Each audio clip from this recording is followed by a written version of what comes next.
Central.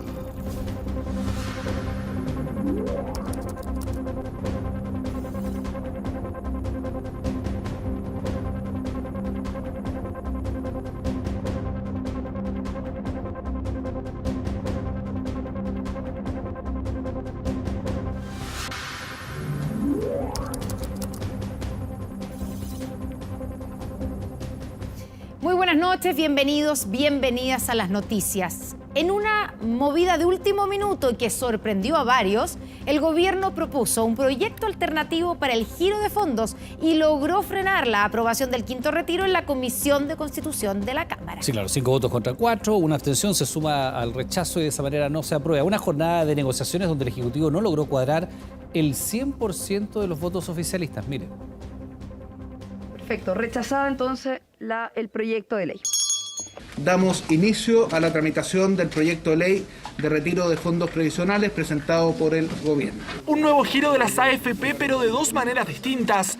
Uno que va por la universalidad y otro que fue llamado un retiro alternativo. Dos iniciativas que se enfrentaron este martes en el Congreso. Creo que hay falta de libertad. Yo no sé si esto es dirigir o obligar a los chilenos a hacer con sus ahorros lo que el gobierno está planteando. Y la gente lo único que te pide hoy día es el 10%, perdón, el quinto retiro del 10% para poder decidir qué hacer con sus recursos.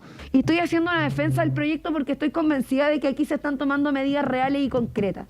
Y estoy convencida de que el gobierno se abrió a un retiro de fondos previsionales y valoro una vez más y con esto me convenzo de que hicimos lo correcto cuando apoyamos a nuestro candidato presidencial Gabriel Boric. Proyecto del gobierno que comenzó su negociación en la noche de este lunes, donde tras diversas reuniones se presentó un retiro que tiene dos focos principales: apoyar el pago de pensiones, de alimentos y las deudas.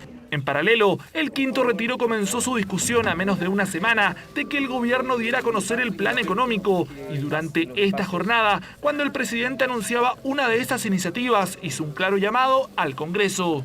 La hora de la votación, más que la preocupación de la tensión del momento, pensemos en qué es lo que le hace bien al país en el largo plazo. Respaldo del mandatario, que fue suficiente para que la Comisión de Trabajo aprobara en general el proyecto y también 6 artículos de ella, dejando tan solo uno para este miércoles. Eso sí, uno de los parlamentarios de oposición realizó una reserva constitucional. Vamos a esperar también las indicaciones que los parlamentarios presenten.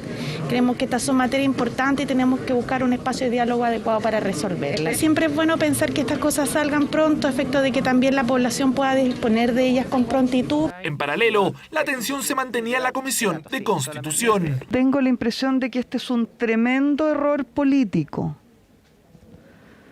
Ni siquiera Piñera se atrevió tanto. Sé que hay que ser valiente para poder ir en contra de la corriente.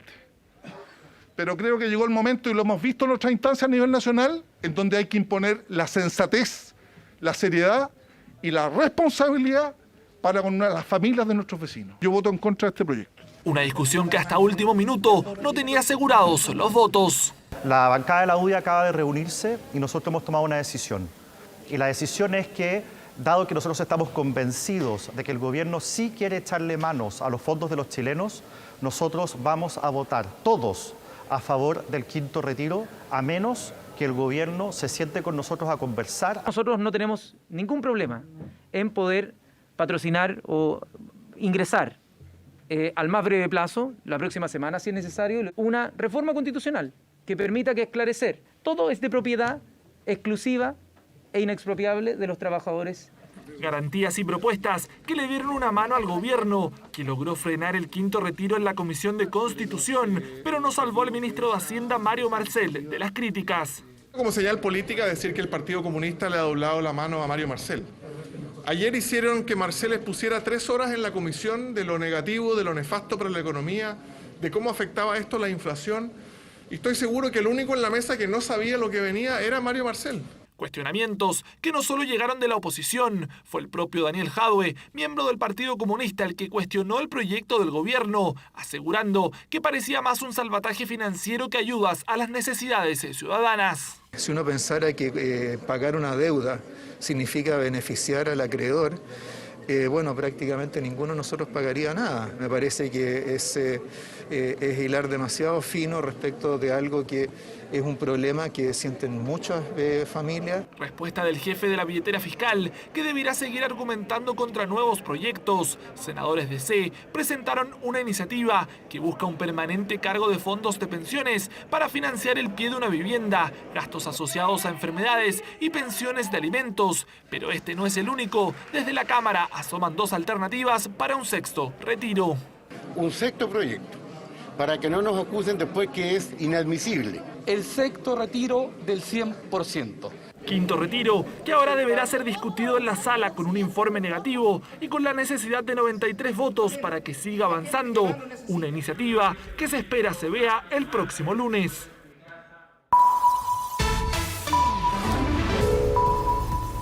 Ahora. Y la pregunta a esta hora es cómo siguen los proyectos sobre el quinto retiro y el que patrocina el gobierno. Vamos al Congreso, ahí está Kevin Felgueras para que nos explique. Kevin, buenas noches. ¿Cómo estás, Connie? Muy buenas noches. Lo decía la nota de manera perfecta de José Ignacio Atenas. El proyecto, las mociones parlamentarias que buscan permitir el quinto retiro de fondos de pensiones tal como lo conocemos, se rechazó en la comisión y pasa ahora a sala con un informe negativo. ¿Qué quiere decir eso? Que la comisión obviamente recomienda a la sala rechazar esta iniciativa, que requiere de 93 votos para ser aprobado en la sala y así continuar con su tramitación legislativa. Si es que obtiene 92 votos o menos, este proyecto se archiva. ¿Qué pasó con el proyecto del Ejecutivo? Obtuvo 11 votos a favor y 2 en contra de la Comisión de Trabajo de la Cámara de Diputadas y Diputados, esto en su votación en general, y se aprobaron casi todos los artículos. Quedó pendiente el artículo solo, el número 1, que mañana se va a discutir bien temprano en la mañana. Luego se va a pasar a la Comisión de Hacienda y posteriormente a la sala de sesiones. Se espera que el día lunes de la próxima semana se coloque en tabla de la sala tanto el proyecto de quinto retiro como este mensaje presidencial enviado con la firma del presidente Gabriel Boric. Se ha dicho por parte del ministro de Hacienda, Mario Marcel, que el proyecto enviado por el Ejecutivo cuesta o provocaría retiros por un quinto de lo que fueron los giros de los fondos de pensiones en los últimos retiros, lo que no afectaría de sobremanera la inflación. ¿Cuáles son los detalles de esta iniciativa que seguirá tramitándose mañana acá en el Congreso Nacional? Lo revisamos de inmediato en la nota de Josefa Bustos. En lo personal no estoy muy de acuerdo con este quinto retiro. En cierta parte ayuda a las personas, pero también siento que les puede afectar. Es mejor sacar todo lo que se pueda. Para algunas personas, bien. En mi caso personal, no me conviene. Como está dividida la gente en la calle, lo está el Congreso. Por eso el gobierno presentó una opción para destrabar el quinto retiro. Un giro alternativo con criterio de seguridad. Es decir, con el foco puesto en el pago de deudas y el acceso a la primera vivienda. Estamos pensando siempre en medidas que no contribuyan a aumentar la inflación en nuestro país, pero que al mismo tiempo puedan atender a la situación económica de las familias. Por eso la medida contempla que se retire el 10% de los fondos, pero con un destino claro. Gastos asociados a la primera vivienda y pensiones alimenticias de forma permanente y solo por una vez para cumplir con el pago de deudas financieras adquiridas hasta marzo pasado, el pago de deudas de salud, pago de deudas hipotecarias, así como de servicios básicos hasta el 31 de mayo de este año. Por lo que hemos conversado con los parlamentarios, creemos que con esto sería claramente innecesario e injustificado, se entendería, ¿cierto? Se reconocería lo riesgoso e injustificado de un quinto retiro. Un proyecto que además contempla una flexibilización del actual seguro de cesantía, tanto en sus requisitos de acceso como para incrementar el monto de las prestaciones. Y en el incremento del monto de las prestaciones, el proyecto de ley contempla dos cosas. Por un lado, elevar el piso mínimo y por otro lado, consolidar las tablas de reemplazo de acceso al seguro de cesantía que se habían legislado transitoriamente. Los 3 retiros del 10% significaron una inyección de 51.000 millones de dólares al mercado que, según el Ministerio de Hacienda, fue responsable de que hoy se bordee los 2 dígitos en la inflación. Con este retiro focalizado significaría 3.000 millones de dólares más. ¿Cuál será el impacto de este proyecto? debiese tener efecto sobre la inflación. No obstante, debiese tener un efecto más acotado que el proyecto de un quinto retiro. Fundamentalmente porque está enfocado fundamentalmente a las urgencias de las familias, que son aquellas deudas que ahogan a las familias. Especialmente cuando el costo de la vida para los chilenos no hace más que crecer y desde el propio Banco Central advierten que la inflación llegaría a 15% a mediados de este año si es que se aprueba un nuevo retiro de fondos. Con esta nueva alternativa, los dineros no se destinarían al consumo, pero ¿a cuántos beneficiaría? En lo que se refiere a deudas financieras, estamos hablando de alrededor de 3 millones de personas. En el caso de deudas de servicios básicos, probablemente alrededor de 1 millón de personas. En el caso de pensiones alimenticias, 70.000 familias. Es una buena alternativa para la gente que está complicada, ¿cierto? Pero sería complejo para el país. Me parece impresentable que un gobierno defina qué es lo que cada uno podría hacer con el fruto de su esfuerzo. Muchas condiciones. La gente necesita la plata en efectivo para vivir, para comer, para pagar y ellos decidir qué deudas tengan que pagar. Una propuesta que no solo generó reacciones en la ciudadanía, también en la Asociación de AFP. Parece una reacción improvisada a la discusión del quinto retiro de fondos previsionales. Plantea una complejidad operacional para las administradoras de fondos de pensiones, por la cantidad de instituciones que están involucradas y por la cantidad de datos que hay que validar entre ellas. De no realizarse cambios a la iniciativa, resulta imposible para nosotros poder implementarla en tiempo y en forma. Un proyecto que se afinó hasta la madrugada de este martes para ingresar hoy con discusión inmediata, todo con tal de frenar un quinto retiro de fondos previsionales. Bueno, lo decía la nota de Josefa Bustos, la discusión inmediata establece 6 días para que la Cámara de Diputadas y Diputados despache no solo el mensaje presidencial del gobierno de Gabriel Boric sobre esta nueva alternativa, sino que además se le colocó discusión inmediata al proyecto de los giros de fondos previsionales. Ambos se deberían ver en la sala de sesiones de la Cámara de Diputadas y Diputados el día lunes. Eventualmente el escenario sería rechazar el quinto retiro y aprobarse el proyecto del Ejecutivo para que este pase a su segundo trámite al Senado y ahí veremos si se mantiene o no la urgencia en este nuevo capítulo de la serie ya conocida como Giros de Fondos Previsionales. Connie, Iván. Vamos a ver cómo le resulta, ¿cierto?, esta movida sorpresiva de último minuto al gobierno. Muchas gracias, Kevin Felgueras. Buenas noches. Chao, buenas noches. 28 años de cárcel deberá cumplir Nicolás Cepeda por matar y ocultar el cuerpo de su expolola, la estudiante japonesa Narumi Kurosaki. A esta conclusión llegó el tribunal francés, pese a que nunca el chileno reconoció el crimen. Jimena González estuvo en la lectura del fallo en Besanzón. Jimena, buenas noches. Hola, ¿cómo están? Muy buenas noches. Y así termina este juicio que duró aproximadamente eso de 2 semanas contra el chileno Nicolás Cepeda por la desaparición de la joven japonesa Narumi Kurosaki. 28 años de prisión fue condenado Nicolás, quien fue el primero en declarar durante esta jornada. ¿Qué fue lo que dijo? Dijo que él no quería estar en esta situación frente a sus padres, tampoco quería estar en esta situación frente a la familia de Narumi. Volvió a insistir en su inocencia, pero hay una frase que causó bastante sorpresa, que fue que dijo que él no quería ser la persona que era. Una jornada que estuvo llena de expectación, no solamente de los medios de comunicación, sino que también de toda la gente que vive aquí en Besanzón, porque recordemos que esta historia comienza en el año 2016 y termina el día de hoy. Termina justamente sin el cuerpo aún de Narumi Kurosaki, pero con una condena finalmente para uno de los principales sospechosos durante todo este último tiempo. Todo lo que pasó esta jornada, las declaraciones de la parte querellante, las veremos a continuación en la siguiente nota. La expectación era evidente.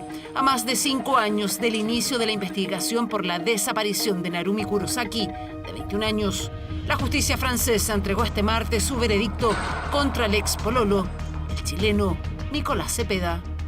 Nicolás Cepeda a été déclaré coupable d'assassinat. Je n'ai pas d'autres commentaires à faire sur cette décision de justice.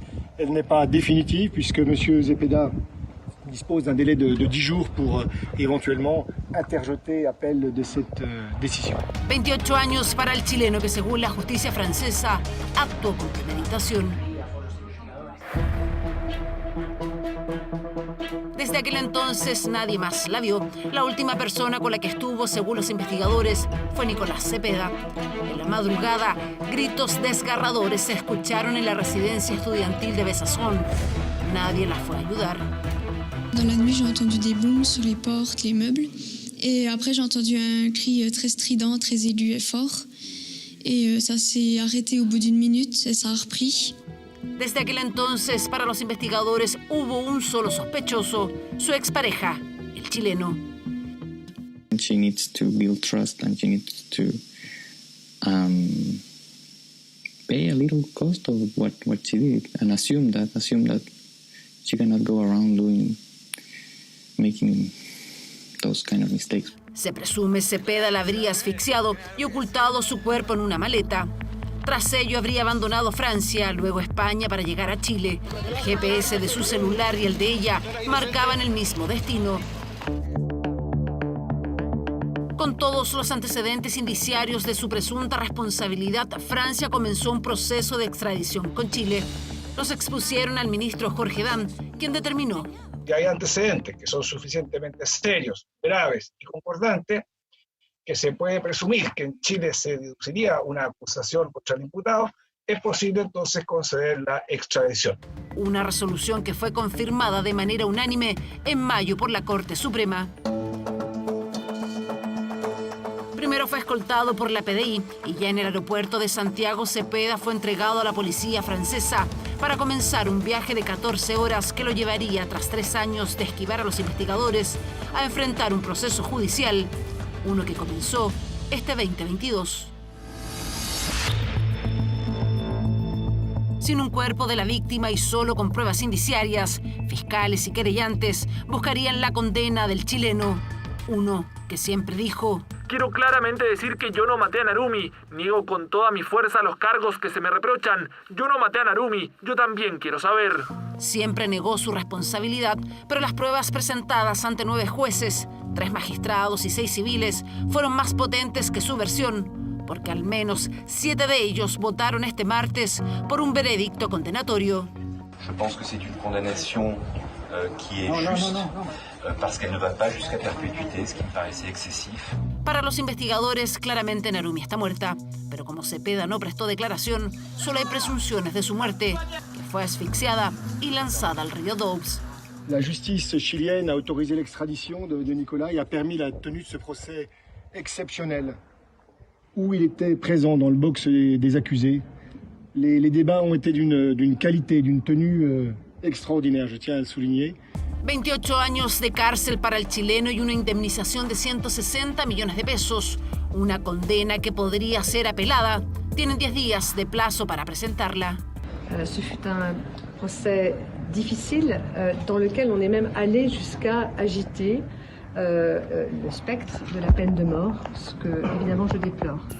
De confirmarse la condena, Nicolás Cepeda podría cumplir la mitad en Francia y el resto en Chile. Et je pense que je ne suis pas certain qu'il y aura appel de cette décision, tellement elle est juste et ne prévoit pas non plus de période de sûreté spéciale. Je tiens juste à dire aussi que, en toile de fond, c'est tous vu, on a tous ressenti la profonde souffrance de la famille de Narumi. On voit aussi le désespoir de la famille de Nicolás Cepeda Contreras. Ya estando en Chile, ¿podría obtener algún beneficio por nuestra legislación? No, porque ya tiene una sentencia. Y Chile no se puede meter, porque ya sería problema de derecho internacional. Chile no podría entrar a interpretar las leyes francesas. O sea, una vez ejecutoriada la pena, ya sea en Francia o en Chile, Nicolás Cepeda tendrá que cumplir de manera efectiva los 28 años de cárcel, a menos que al cumplir la mitad de la sanción recurra nuevamente a la justicia para buscar una disminución. Muchos se preguntan ahora con este veredicto si en algún momento encontrarán a la joven japonesa o si el chileno colaborará a dar tranquilidad a la familia Kurosaki y dirá ¿dónde está Narumi?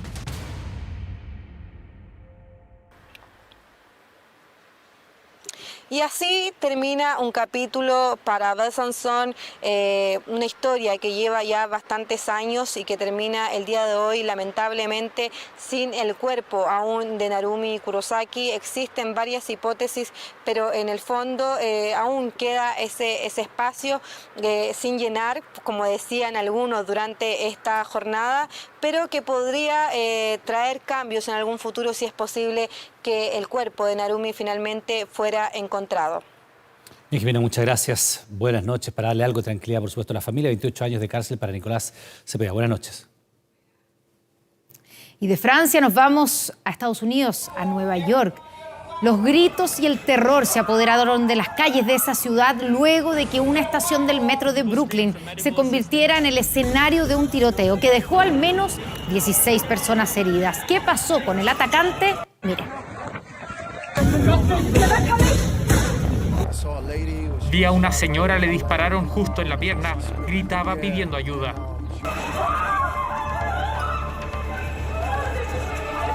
Vi gente corriendo, saliendo del metro. No sabía lo que estaba pasando. Horas de terror fueron las que se vivieron en Nueva York luego de un ataque al metro de la ciudad que dejó 16 personas heridas. Había gente pidiendo asistencia médica a gritos. Fue un momento aterrador. Todos estaban amontonados. El tiroteo comenzó en la mañana de este martes, donde la rutina en esta ciudad acostumbrada al masivo tránsito de gente se vio interrumpida por las actividades de policías y bomberos que intentaban controlar la situación. Eran como las 9 más o menos y vimos una conmoción. Vimos autos de policía deteniéndose. No estoy segura de lo que pasó o fue pasando. Vimos que salían 2 ambulancias con 2 personas sobre una pierna. El hecho ocurrió exactamente en la estación de la calle 36 en el barrio Brooklyn, en un tren que se dirigía hacia Manhattan. Sin embargo, el responsable aún no es identificado y está prófugo. Un individuo en ese tren se puso lo que parecía ser una máscara antigas, luego sacó un bote de su bolso y lo abrió. El tren en ese momento comenzó a llenarse de humo, impactando a varias personas en el metro. Tragedia provocada por una sola persona que es buscada intensamente por la policía, aunque la búsqueda se vuelve complicada ya que las cámaras de seguridad de la estación atacada no estaban funcionando. El sospechoso del ataque de hoy detonó bombas de humo para causar estragos. La policía de Nueva York está buscando al sospechoso prófugo y lo encontraremos. De las personas heridas, 10 fueron producto de las balas. Escenario que aumenta la tensión a solo un día de que el gobierno de Joe Biden anunciara nuevas regulaciones para el control de armas. Actualmente no hay artefactos explosivos conocidos en nuestros trenes subterráneos y esto no está siendo investigado como un acto de terrorismo en este momento. Mientras los gritos se tomaron las calles, las autoridades llamaron a la calma y a evitar el área investigada. Mismo lugar donde ya se encontró un arma junto a varios cargadores de alta capacidad, además de varios explosivos sin detonar. La gente de todo el estado de Nueva York apoya a la gente de esta ciudad, de esta comunidad, y decimos no más tiroteos masivos, no más perturbaciones en la vida. No más. Estamos creando angustia en la gente que solo intenta vivir su vida. Esto tiene que terminar y terminar ahora. Pese a las declaraciones, las cifras del Departamento de Policía no tranquilizan a la población. En lo que va del año ya se han registrado 296 incidentes con armas de fuego en la ciudad, mientras que en el mismo periodo del año pasado eran 260.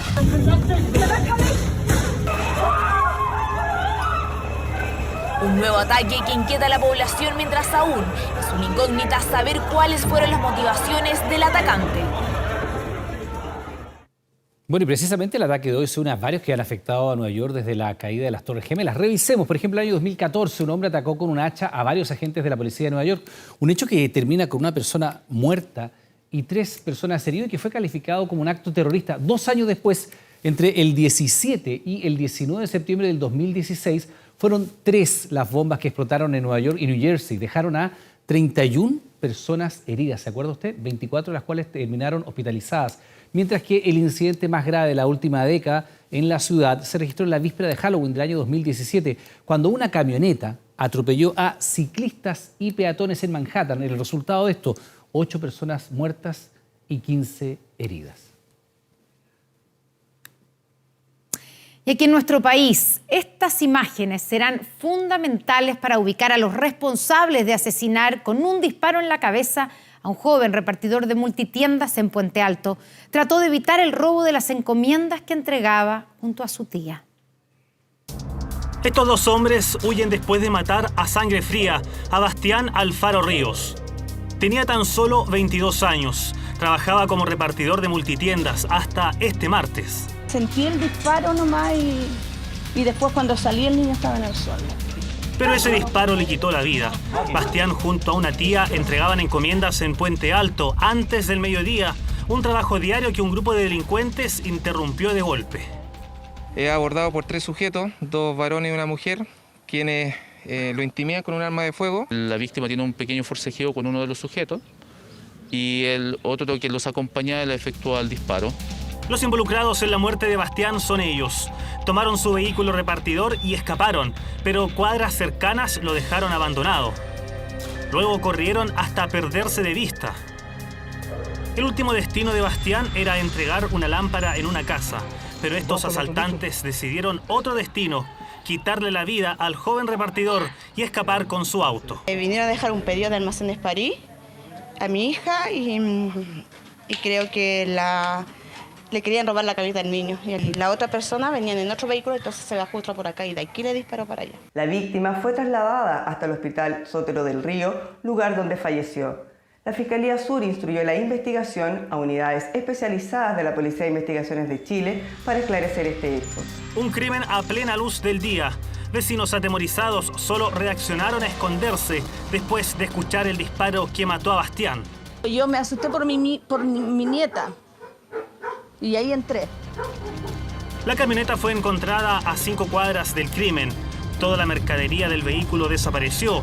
¿Fue algo fortuito o lo estaban siguiendo? Obviamente se desconoce, tenemos parte de lo que tenemos que trabajar dentro de la línea investigativa. El crimen de Bastián al momento no tiene detenidos. La PDI ya sigue las pistas de estos 2 hombres que arrancaron después de asesinarlo.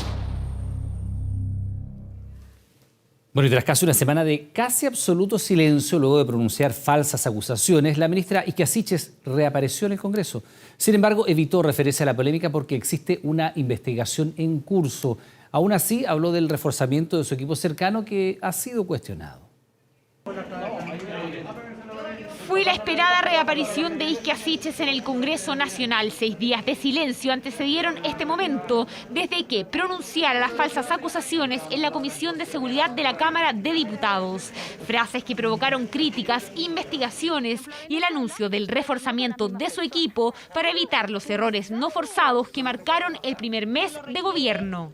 Me siento parte de un equipo que está muy disponible a seguir trabajando, profundizando y obviamente también reforzando aquellas áreas que requieren el abordaje. Acompañada por su círculo íntimo, Siches dio sus primeras declaraciones, las que después fueron reforzadas por el propio presidente Boric, quien aludió a los trascendidos que apuntan a supuestas diferencias en su equipo, generadas tras los impas que ha protagonizado la ministra Siches. Especulaciones como que hay algunos tratando de pasar encima de otros en el gabinete. Y en esto quiero ser muy claro, estamos trabajando totalmente cohesionados. Sabemos que ha sido un mes complejo, en donde hemos cometido errores, porque no le quiero echar la culpa al empedrado, y que esos errores deben corregirse. Y para corregirse hay que mejorar los equipos.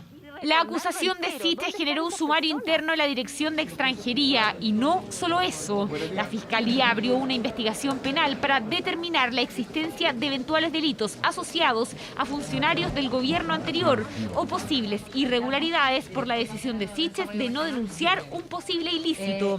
El Ministerio Público ya comenzó el levantamiento de información y cuando ello concluya comenzará la etapa de declaraciones. Este es un proceso que está actualmente en una investigación, por lo mismo no voy a hacer referencia en mayores detalles al respecto hasta que ese proceso concluya. Las preguntas que hoy no tienen respuesta, remarcadas por la oposición, son de quién obtuvo la falsa información o por qué no hizo la denuncia correspondiente. Seguimos esperando una explicación a la ciudadanía y a todos los que trabajan en la PDI, en extranjería, en aduanas, en el Ministerio del Interior que se vieron ofendidos. Seguir dándole vuelta a lo que dijo o no dijo, si se disculpó o no se disculpó, creo que no nos conduce a nada. Tiene que dar explicaciones, esperemos que asuma la responsabilidad de sus dichos y en realidad nosotros lo que queremos es escuchar las explicaciones. Pidió disculpas en el momento, digamos, inmediatamente siguiente al que se entera de que en definitiva esta información estaba incorrecta, no era fidedigna y nos parece que eso es sumamente valorable.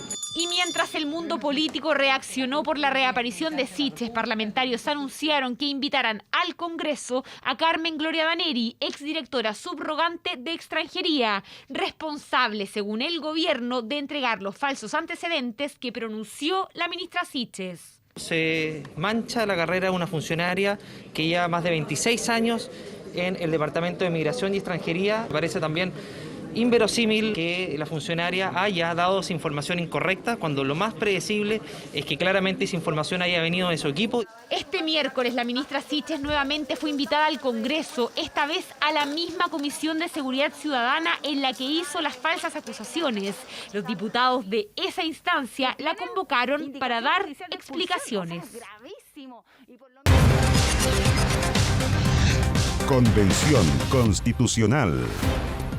Otro día de pleno en la convención, de a poco suman los artículos que ya son parte de la nueva Constitución. Valentina Reyes está con nosotros aquí en el estudio para analizar lo que ya se aprobó, lo que viene mañana. Buenas noches, Valentina, ya tenemos el artículo número 1 exacto, de la nueva Constitución. Tenemos el artículo 1 de la nueva Constitución. ¿Cómo están ustedes? Muy buenas noches. Habla de Chile como un Estado social y democrático de derechos. Lo revisábamos justo ayer en 24 Horas Central. ¿Qué quiere decir esto? Un Estado que dé más garantías sobre los derechos sociales como salud, educación. Pero quien lo explica en detalle es la periodista Agustina Álvarez. Revisemos su informe. Con aplausos y abrazos fue celebrada la aprobación en el Pleno de la que es para muchos una de las normas más importantes que va a emanar de la Convención Constitucional.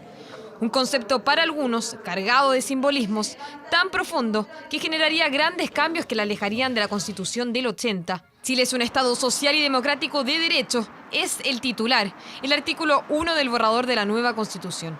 Ese es el principio rector que va a ordenar el resto de las discusiones. Es el principio que va a orientar, por ejemplo, la discusión de los derechos fundamentales. ¿Pero qué significa? El Estado deberá garantizar las libertades básicas de cualquier democracia, como la de expresión, religión u asociación. Pero además, deberá asumir un rol activo de mayor compromiso en la vida de las chilenas y chilenos. Uno de los ejes centrales es el concepto de igualdad por sobre el concepto de libertad, que es el concepto que rige fundamentalmente al Estado subsidiario. Estado subsidiario, un concepto implícito en la Constitución vigente y que la nueva norma apunta a terminar.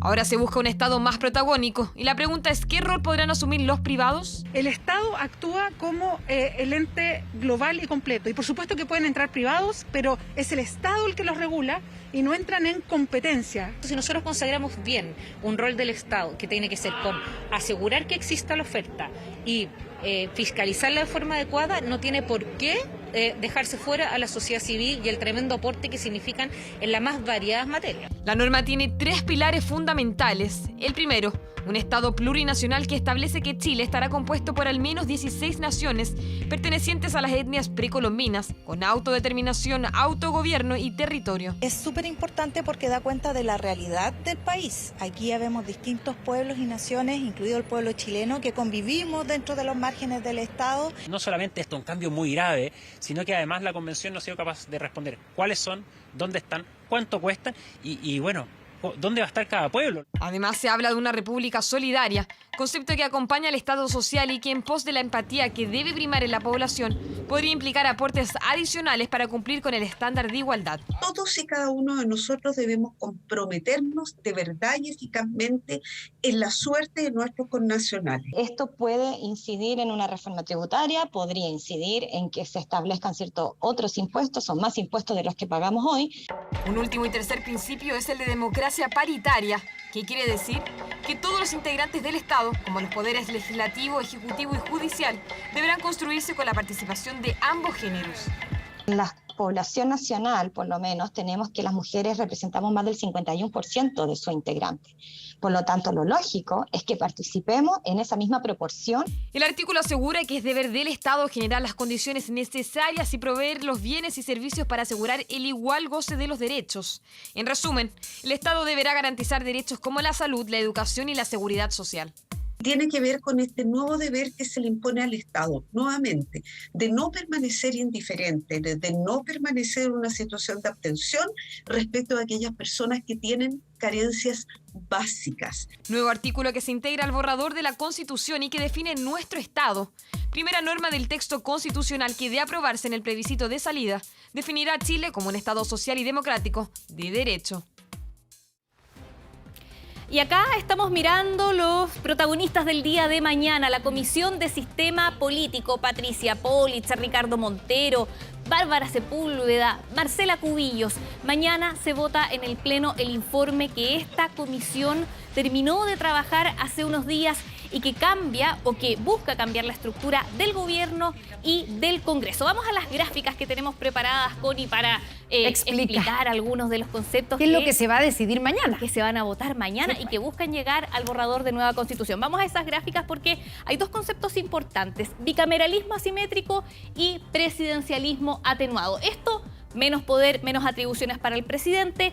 Y en bicameralismo asimétrico les pido la siguiente gráfica porque ahí están los nudos y la tensión.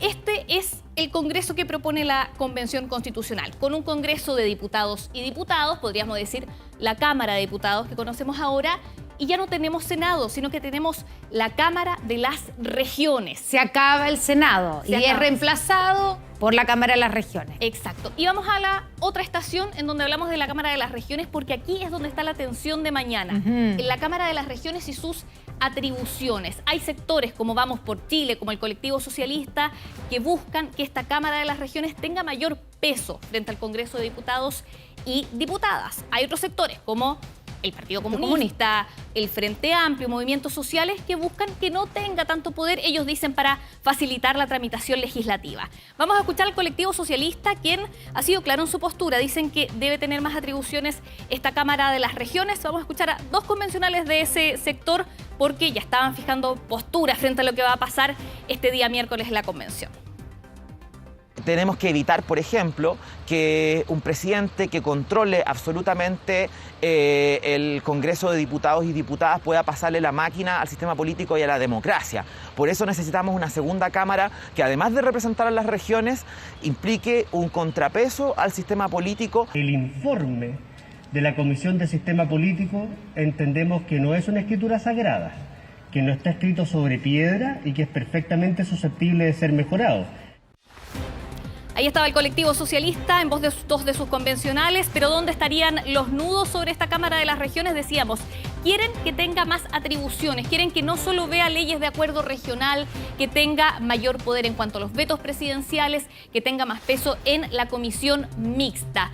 Frente a lo que ha pasado con el colectivo socialista y la posibilidad de que mañana se rechacen algunas normas para que vuelvan a la comisión y forzar un debate para más peso en la Cámara de las Regiones, hablaron convencionales también del Vamos por Chile, de Vamos por Chile Marcela Cubillos, y también del Partido Comunista Marcos Barraza. Vamos a escuchar lo que dijeron sobre este colectivo que ha indicado que debe tener más peso la Cámara de las Regiones. Yo creo que es más bien la consecuencia de las presiones que se han dejado sentir por parte de las senadoras, de los senadores y de la institucionalidad, digamos, que se resiste a la obsolescencia. Nosotros esperamos sinceramente que el Partido Socialista recapacite. Ellos son los que tienen hoy día la llave. Si ellos de verdad se juegan por no eliminar el Senado va a seguir cumpliendo un rol y existiendo en la historia y en la democracia chilena. Connie, a esta hora siguen votando en el Pleno de la Convención normas relativas a forma de Estado. Formas de Estado. Pero están negociando también lo que va a pasar mañana, parece, ¿no? Hay tensión, hemos reporteado, hay reuniones durante la noche para ver qué va a pasar mañana, qué normas avanzan al borrador de nueva Constitución.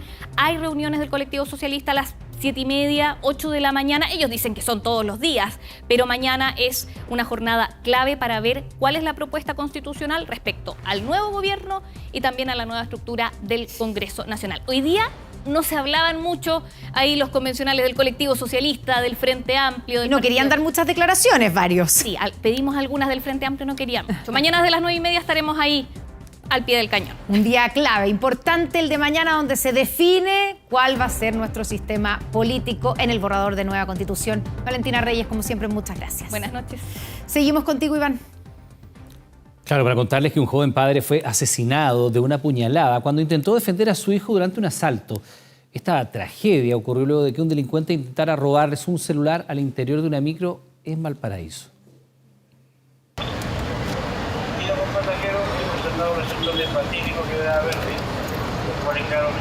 Cabeza gacha junto al cadáver de su padre, un joven de apenas 19 años de edad. Pasaban los minutos y no se convencía de lo ocurrido.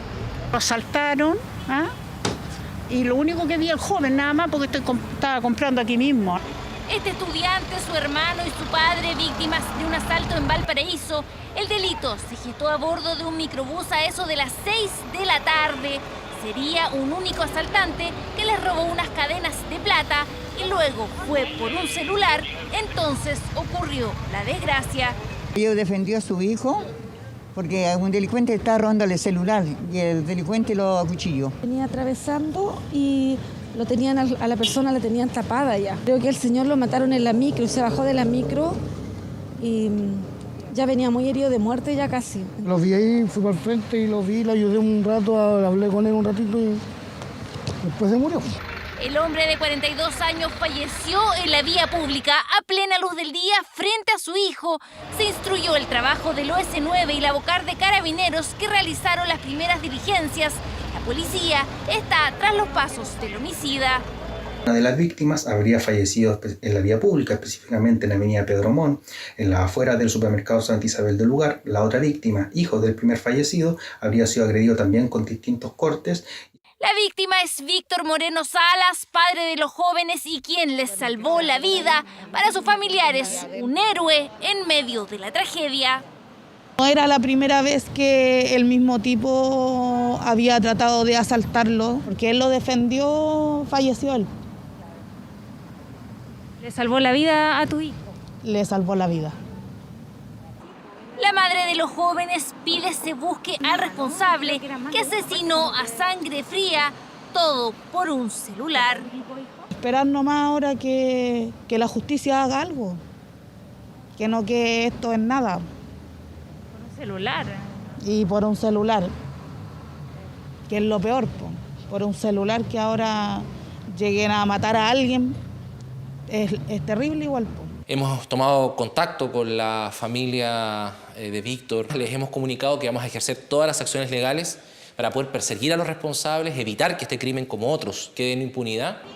Familia que se convirtió en blanco de la delincuencia y hoy vive una dolorosa pérdida.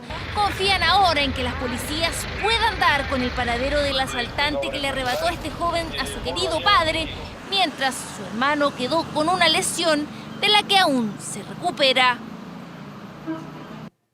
Y nuestro país alcanzó la positividad más baja en 96 días y se anunció que todas las regiones de Chile podrán flexibilizar el uso de la mascarilla al aire libre, manteniendo la distancia de al menos 1 metro. Además, se informaron cambios para el Plan Fronteras Protegidas.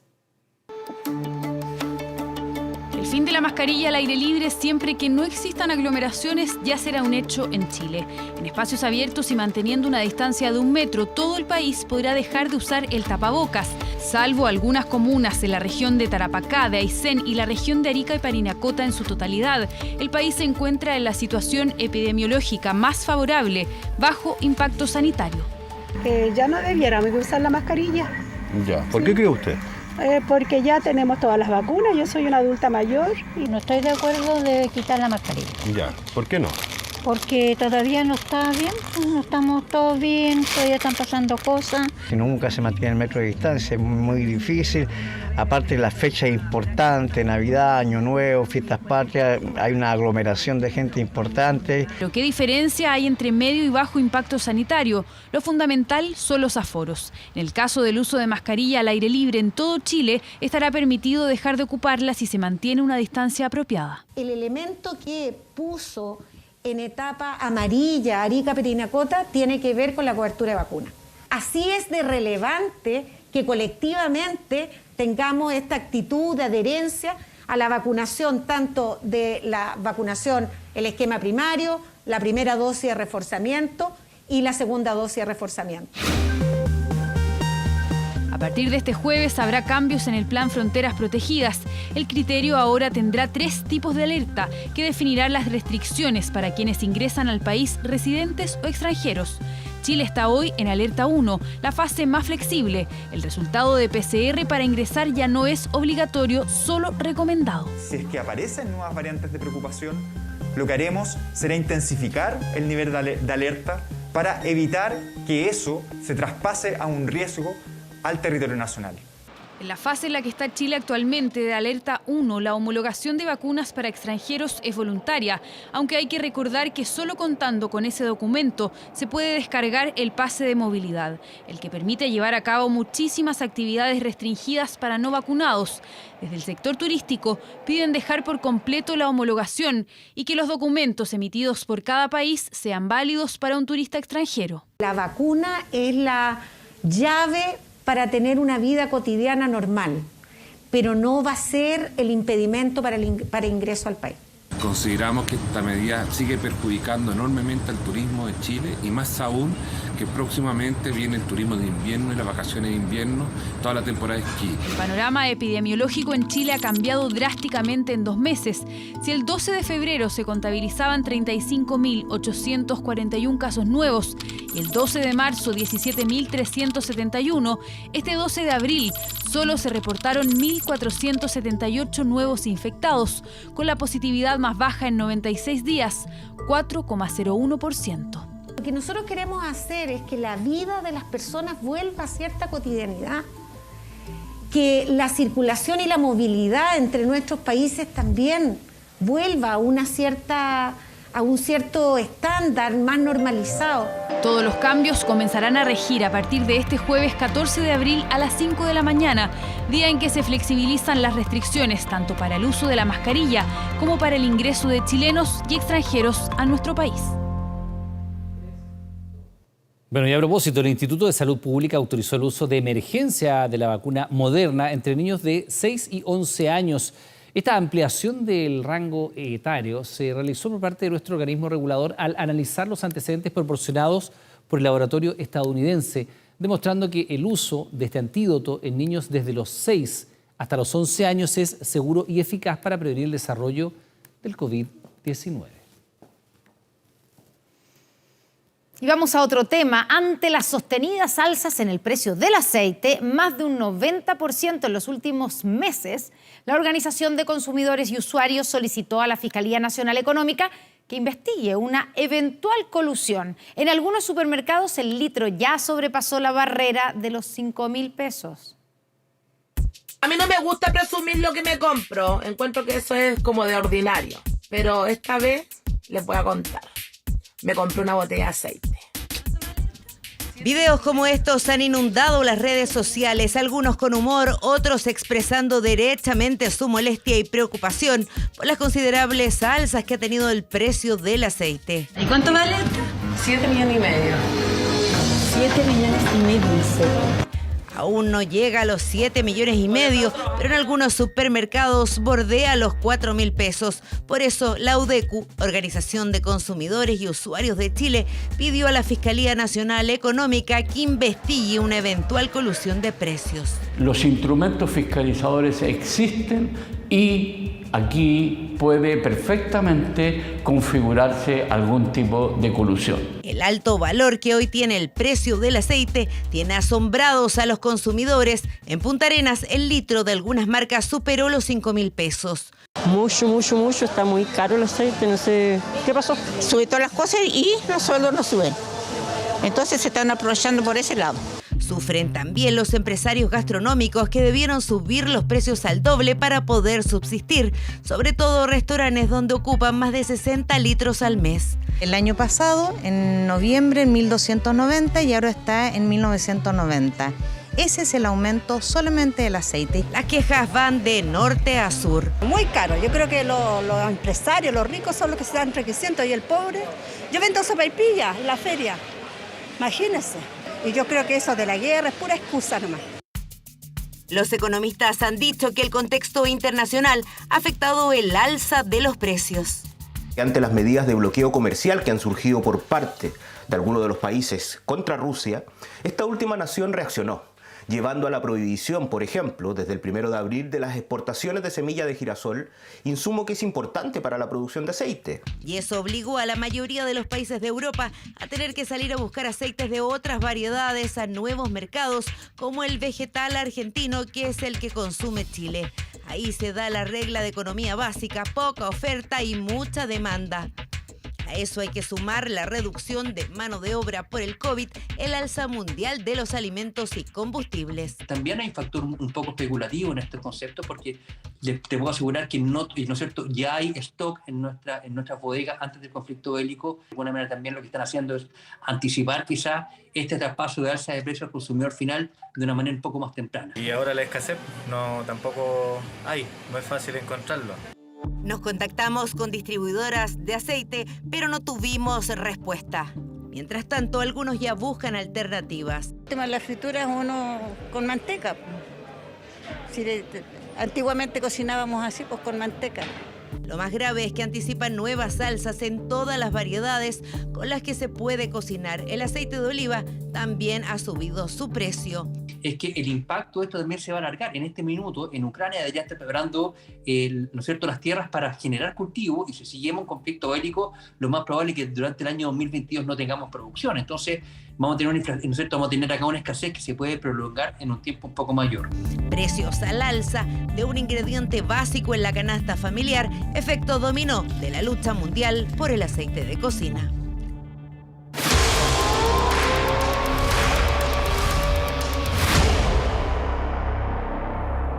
Claros y nobles, así definió Vladimir Putin a los objetivos del conflicto bélico que lleva a cabo en el este de Ucrania, descartando de paso un pronto alto al fuego, mientras han surgido acusaciones de uso de armas químicas por parte de Rusia.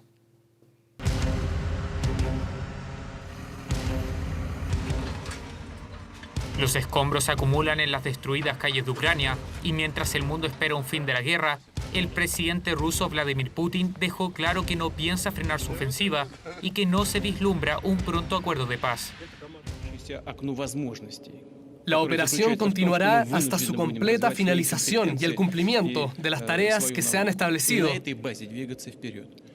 El mandatario justificó la invasión de Ucrania comentando que Rusia no tenía otra opción que iniciar la operación militar para así proteger a su país y alcanzar sus fines.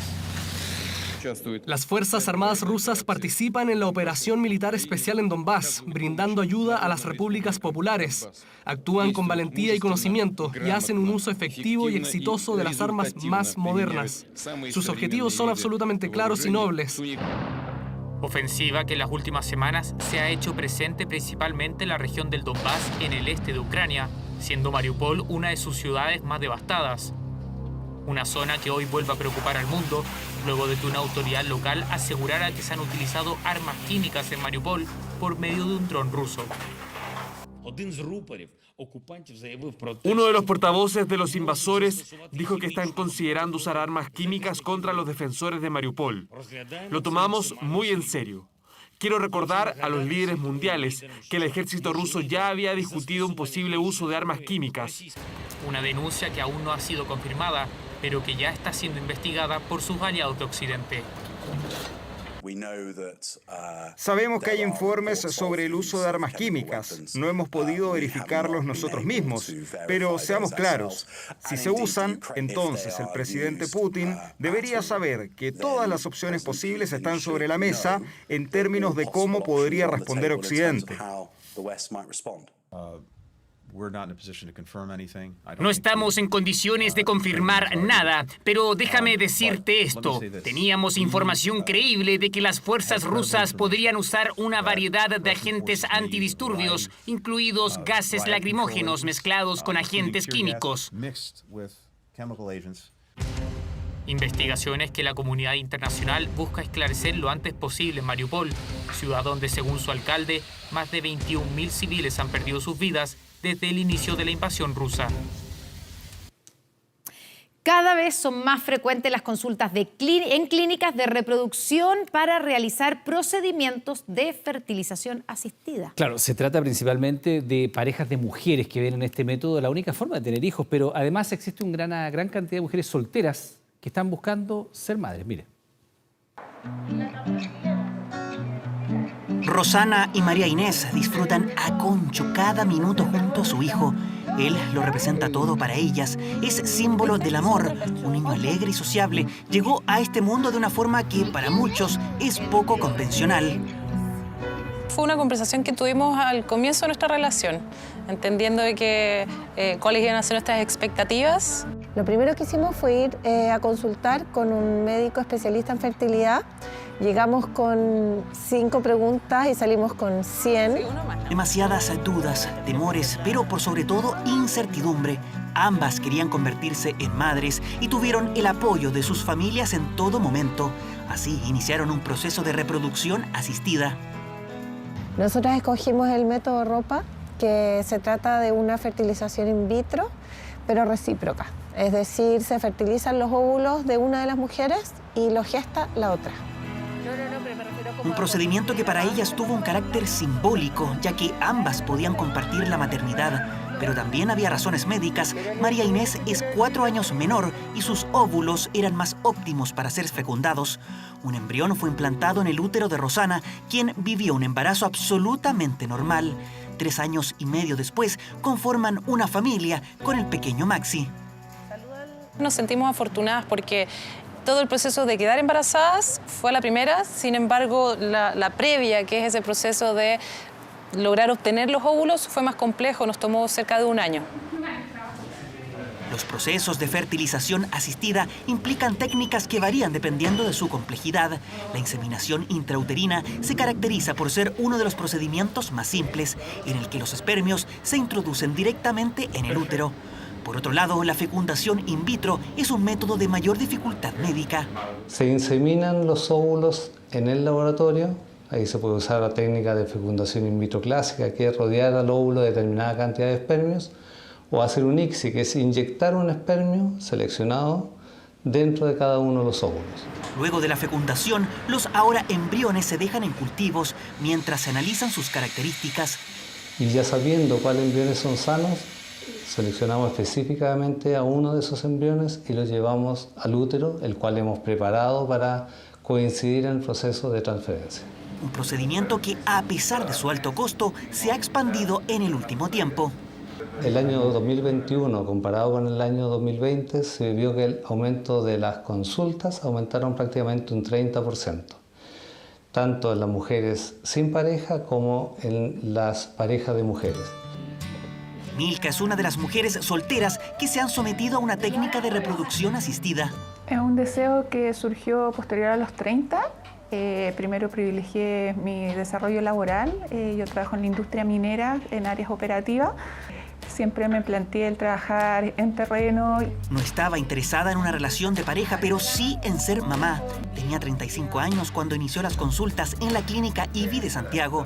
Congeló sus óvulos para evitar su envejecimiento y después de cumplir 39, decidió que ya estaba preparada para la maternidad. En su segundo intento logró quedar embarazada y hoy sostiene en sus brazos a su hijo Milosh, de solo 1 mes. Cada uno es libre también de poder tener su familia de la forma que quiera. Esta es una metodología bien segura,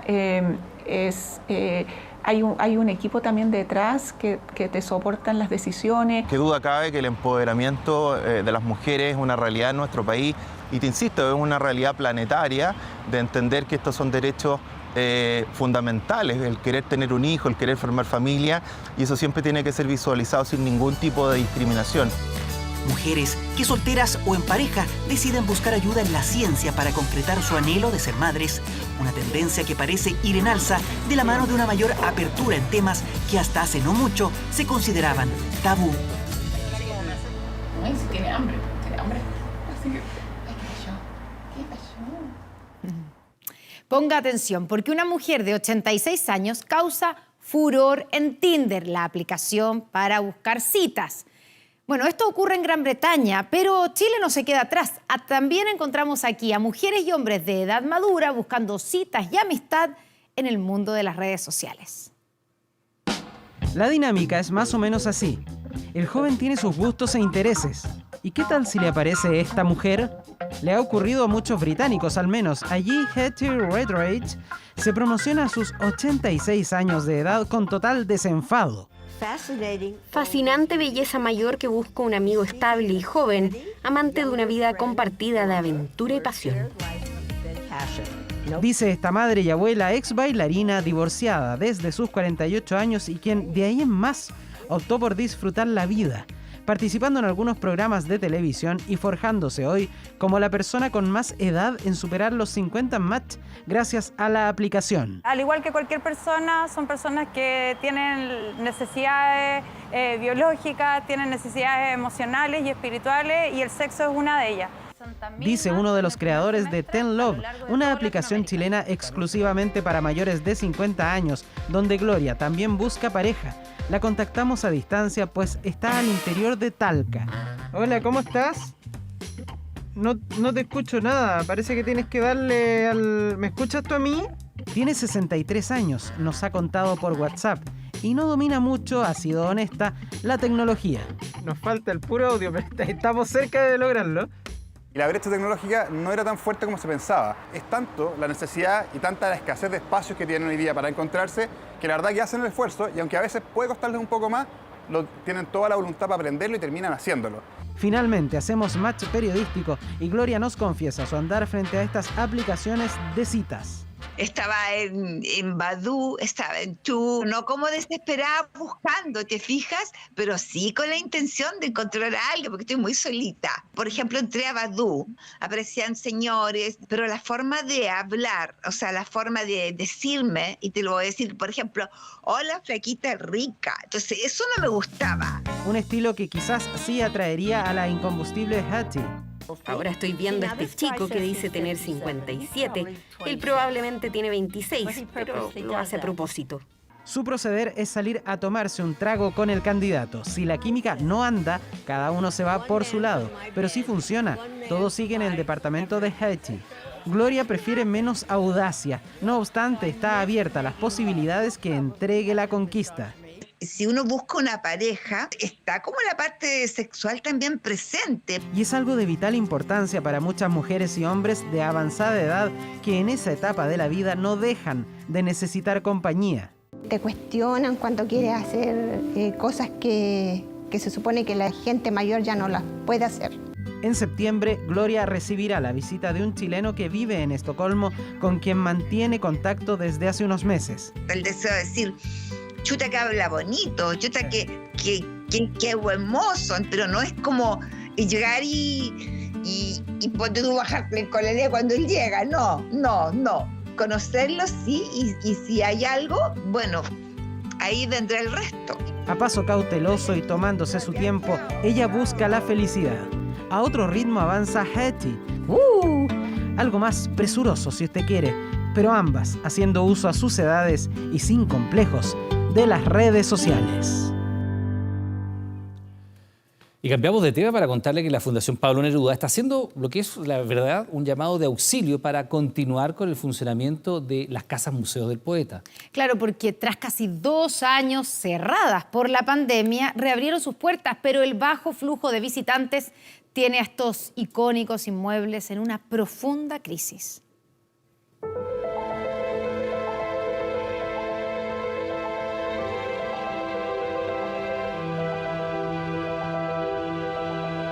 Son todo un ícono del turismo y la cultura en nuestro país. Una parada obligada para quienes recorren Chile por primera vez. Hasta 350.000 personas en un año podían recibir las 3 casas del Premio Nobel de Literatura Pablo Neruda, pero la llegada de la pandemia puso puntos suspensivos a las visitas a la Chascona en Santiago, la Sebastiana en Valparaíso y la Casa Museo de Isla Negra, donde reposan los restos del poeta y Matilde Urrutia, su tercera esposa. Tuvimos que cerrar por razones obvias y entonces esa financiamiento que tenía la fundación, que no tenía ayuda ni estatal, ni privada, ni nada, se fue deteriorando mucho. Tras la reapertura, hoy solo reciben el 15% de las visitas que tenían antes del inicio de la pandemia. Su principal ingreso económico se desplomó y los llevó a una situación compleja. De ahí que la Fundación Neruda decidió lanzar un pedido de auxilio. Nosotros funcionábamos con 200 millones al mes. Todos estamos en una situación delicada y estamos pidiendo ayuda para poder mantener este importante legado y este patrimonio de Chile, ¿no? Un duro golpe al presupuesto que los llevó a tener las casas abiertas solo 4 días a la semana. Son varios los turistas extranjeros que llegan hasta estos lugares y se encuentran con la sorpresa de que no hay atención al público todos los días, tal como ocurre en La Chascona. Y es mucha tristeza porque no sabes cuándo puedes volver.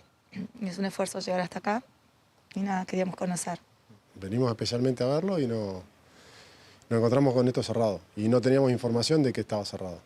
Las 3 casas de Pablo Neruda están abiertas de miércoles a sábado entre 10 y 18 horas. La entrada para público general tiene un costo de 7.000 pesos, mientras que para estudiantes y tercera edad el valor es de 2.500 pesos. Hemos golpeado muchas puertas estos 2 años, pero no nos ha ido bien. Yo creo que tenemos esperanzas ahora de tener algunas conversaciones importantes que puedan solucionar este problema. El Ministerio de las Culturas entregó más de 63 millones de pesos a la Fundación Neruda en 2021 para gastos operativos y remuneraciones, lejos de los ingresos antes de la pandemia. Por eso la necesidad del llamado para salvar a Isla Negra, La Chascona y La Sebastiana, 3 puntos históricos que conservan la intimidad y el legado del que fue considerado por Gabriel García Márquez como el más grande poeta del siglo XX. Bien, pues les recordamos que a partir de las 22 horas Televisión Nacional de Chile está autorizada para transmitir programas para mayores de 18 años. Y comenzó el juicio por difamación que enfrenta al actor Johnny Depp con su ex esposa Amber Heard tras haber sido acusado de violencia doméstica. El protagonista del Joven Manos de Tijera no solo niega los dichos de su esposa, sino que la acusa de causarle millonarias pérdidas. Se conocieron en 2009 cuando compartieron escenas en la película Diario de un seductor. Johnny Depp y Amber Heard comenzaron una relación sentimental fuera del set en 2012 y 3 años después se casaron, aunque el matrimonio solo duró 15 meses y la actriz realizó diversas acusaciones de violencia. She was on her balcony through the phone with, what appeared to be very, as hard as he could at my face. Put my head down. I said, "You hit me." Por su parte, el protagonista del Joven Manos de Tijeras también acusó agresiones, pero en 2018 su ahora ex esposa relató en un artículo del Washington Post su experiencia como sobreviviente a la violencia ejercida por su entonces pareja. La carrera de Johnny Depp, de hecho, ha enfrentado muchísimas dificultades desde que se conoció la razón por la cual Amber Heard quería separarse de él y que tenía que ver con las denuncias de violencia doméstica. A los pocos días, Disney oficializaba la salida de Johnny Depp de la exitosa franquicia Piratas del Caribe. El actor de 58 años acusó difamación por parte de la actriz de Aquaman. Todavía queda esta idea de que no está tan claro de cuánta violencia también ella ejerció durante este matrimonio que claramente fue sumamente problemático. En el estado de Virginia se realiza un juicio en el que Johnny Depp asegura que su ex esposa mintió y que ha sufrido millonarias pérdidas producto de las acusaciones. El señor Depp ha tenido problemas con el consumo de sustancias en su vida. Él no lo está negando, pero tener problemas con drogas y el alcohol no te convierte en un abusador. El equipo del señor Depp va a tratar de convertir este caso en una teleserie. ¿Por qué? No estoy muy seguro, porque las evidencias no son muy favorables para el señor Depp. Los medios de espectáculos han catalogado este juicio como uno sin precedentes entre celebridades. El resultado puede ser determinante para la carrera de Johnny Depp, uno de los actores emblemáticos de los 90 e inicios de los 2000. Se derrumba de una, los fans se alejan. Que siempre cuando hay un acuso acerca de la violencia intrafamiliar de cualquier tipo es mala, ya sea psicológica o física. Él tiene un talento increíble, entonces sí lo seguiría viendo, pero igual quedando como atenta a la resolución del problema. Porque si se demuestra que sí hay una agresión y cosas así, quedaría como súper mal su imagen. El juicio por difamación se podría extender por más de 6 semanas. Ambas partes presentarán pruebas y testigos. Se espera que celebridades como James Franco, Jason Momoa e incluso el multimillonario Elon Musk entreguen su declaración. Y aquí en nuestro país, la ministra secretaria general de Gobierno recibió en La Moneda a la nueva presidenta del directorio de TVN, Andrea Fresart. La ministra Camila Vallejo recalcó que el Ejecutivo busca fortalecer la televisión pública, un espacio que genere contenidos pluralistas y conectado con la diversidad cultural. Asimismo, destacó que la nueva presidenta de nuestro canal cuenta con una vasta trayectoria en medios de comunicación y destacó su labor como jefa de comunicaciones del Consejo Nacional de Televisión y su enfoque en la libertad de prensa y la televisión pública. Lo hemos dicho, TVN es tierra fértil para grandes desafíos, queremos potenciar el trabajo que se ha hecho, pero junto a los trabajadores y trabajadoras del canal. Es clave trabajar con todos los estamentos de una organización y sobre todo escuchar a los trabajadores, quienes saben muchas veces, mejor que nadie, cuáles son las potencialidades, los espacios para crecer, para mejorar. Con el auspicio de Nuevo Enchur Sport, presentamos 24 Horas Deportes. ¿Qué tal? ¿Cómo están? Buenas noches. Ha enfrentado la crítica, ha entregado sus argumentos, los descargos respecto al fracaso en la selección chilena. Me refiero a Martín Lasarte, el ahora ex técnico de La Roja, que ayer reconoció un tema bastante polémico ocurrido en la última Copa América: indisciplina. No tiene nada que ver el ingreso a un peluquero al hotel, de acuerdo a sus palabras, cuando él expresa que hubo dificultades, hubo un problema que a él le llamó la atención, a su cuerpo técnico. Decía, ¿cómo puede pasar esto a este nivel con estos jugadores en la selección chilena? Luego una entrevista en ESPN generando sin duda polémica y harta repercusión. Martín Lasarte en sus descargos con la selección chilena. ¡Preparate para la cultura, hermano! Con información en la prensa internacional de una indisciplina. Plena Copa América de Brasil 2021 y el fantasma de la indisciplina volvió a aparecer. Otra vez se involucró a referentes del plantel. Se habló de 6 jugadores en una fiesta clandestina de una celebración de matrimonio en el mismo hotel de concentración. ¿Por qué tanto huevo? No, porque estamos más aburridos que la chucha, güey. Salgan a huear como se hacía antes. Al entonces técnico Martín Lasarte lo confrontaron en plena conferencia de prensa. Hablan de un acto grave de indisciplina en su equipo. Independiente del ingreso de un peluquero, ¿es verdad esta información que involucra a 6 jugadores de la selección? No. La única situación que nos tocó vivir es la que hicimos referencia. Intentó poner paños fríos y desmentir, por eso... Lo de la indisciplina quedó en el olvido, pero también quedó la duda.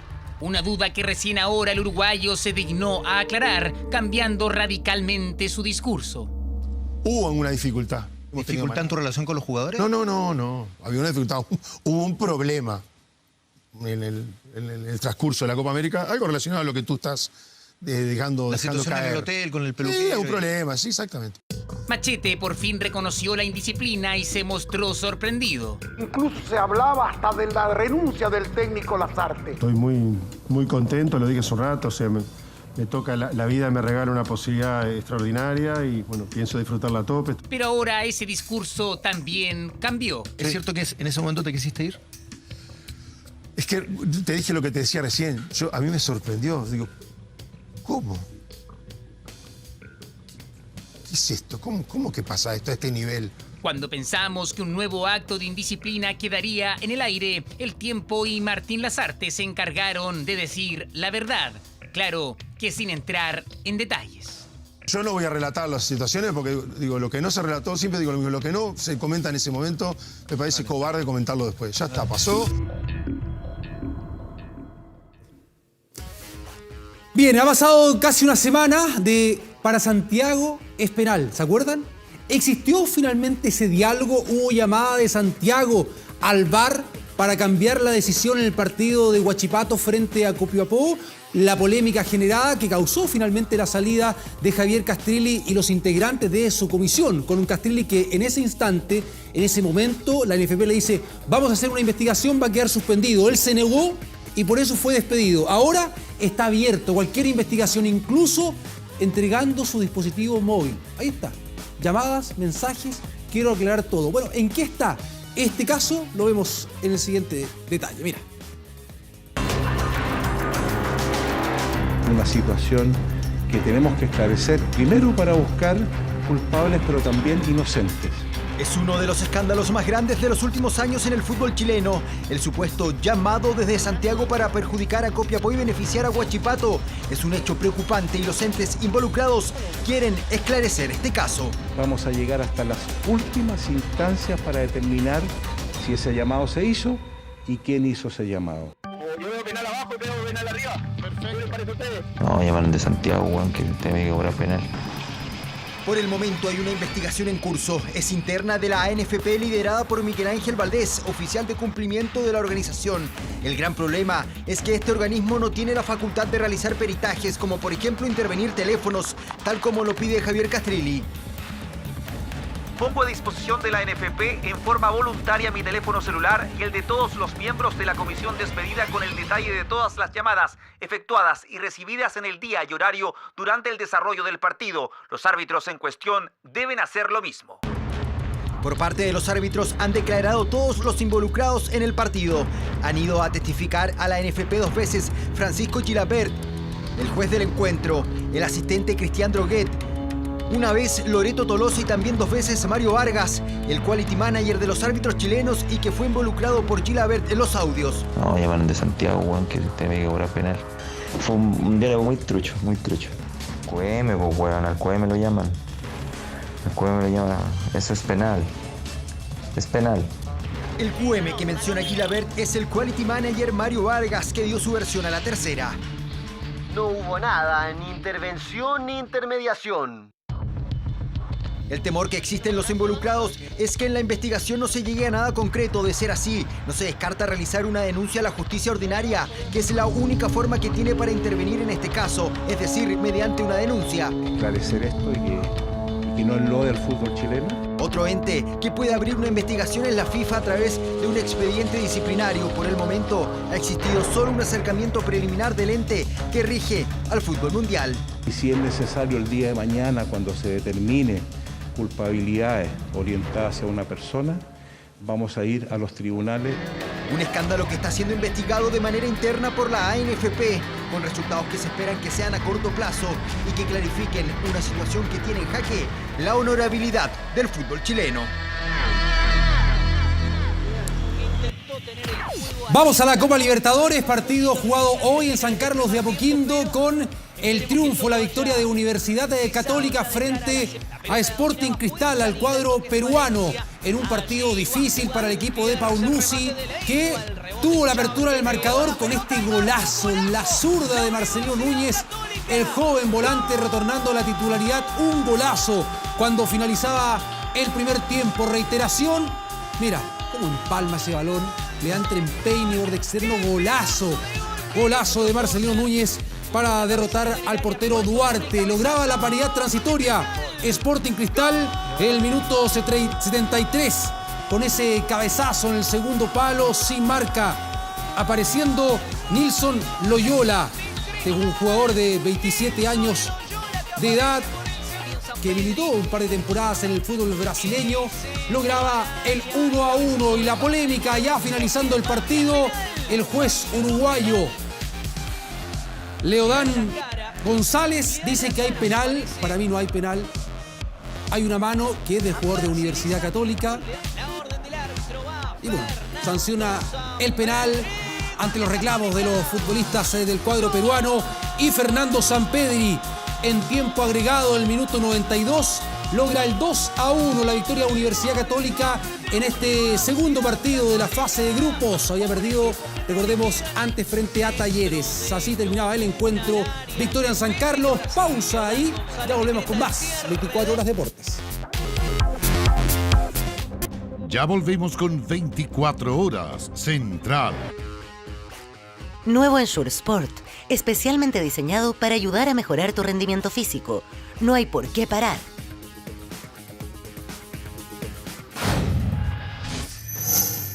Contra un bus del servicio público en Cali. Su estado es crítico y su pronóstico reservado. Sus condiciones son muy críticas. Por Estadio San Siro de Milán. Colombia versus Alemania por la Copa del Mundo. El gol de Rincón en el minuto 89 cambió la historia de su selección. No hubo mucho tiempo para celebrar. Yo creo que más lo celebraron ustedes acá que nosotros allá, ¿no? El enorme legado de una leyenda del fútbol colombiano, el mítico jugador de su selección, disputó los mundiales del 90, 94 y 98. Jugó en Brasil, Italia y España, una trayectoria que quedará en la historia de su país, que reza por su ídolo. Ojalá se pueda recuperar, ¿no?, con esa lamentable noticia. Por Copa Sudamericana, acaba de finalizar el partido. Perdió Deportes Antofagasta en su visita a Ecuador frente a Liga de Quito 4-0. Mañana por Libertadores juega Colo-Colo 6 de la tarde frente a Alianza de Lima en el Monumental. Me despido. Ya continúa Iván y Connie con la información en 24 horas Central. Buenas noches.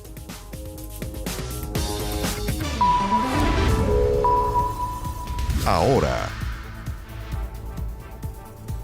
Con esta imagen, la policía de Nueva York busca intensamente al sospechoso del tiroteo en una estación de metro de Brooklyn. Claro, hay una identificación preliminar. Frank James. Los investigadores lo encontraron luego de encontrar una tarjeta de crédito en la escena que se usó para arrendar una camioneta que, según la policía, está conectada con el tiroteo. 16 personas resultaron heridas tras el ataque, donde 10 de ellas fue por heridas de bala.